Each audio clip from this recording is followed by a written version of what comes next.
The man put his hands behind his back, telling God to guess how many fingers he's holding up. God said 7. Jim quickly folded 2 fingers, trying to stump him. But when he looked closely, he actually had 7 fingers on one hand. While Jim was confused, God told him he'd be taking his place and inheriting all his powers. Jim was so scared that he ran away, but when he stepped into a puddle, his shoes didn't get wet. He wanted to get out of here as fast as he could, but his car wouldn't start.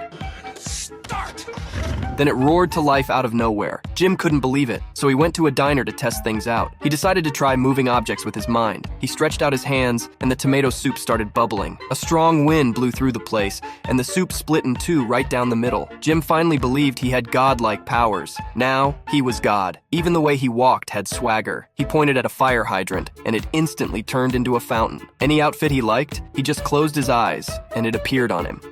With a snap of his fingers, the tags burned right off. Jim was loving his overpowered life. Then he ran into some punks who used to bully him. With a smug grin, he strutted over and demanded an apology. The group burst out laughing. The bald sneered, "I'll apologize if a monkey crawls out of my butt." The moment he finished his sentence, he felt something was off. A monkey really climbed out of his pants. His gang panicked and ran for it. Jim opened his mouth wide and unleashed a swarm of bugs.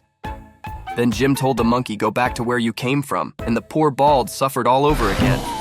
Next, Jim climbed to a rooftop, summoning lightning to celebrate his new godhood. But just a day ago, he had been a bitter loser. He was always late to work because of traffic jams, and eventually he got fired. Then some street punks roughed him up. That night, his car crashed into a street lamp, and it was totaled. Jim stomped his feet in anger. He couldn't understand why all the bad luck kept happening to him. He swore he'd fire God if he ever got the chance. The next day, he got a mysterious phone call offering him a high-paying job. Jim rushed to the building, but as soon as he got out of his car, he stepped into a puddle.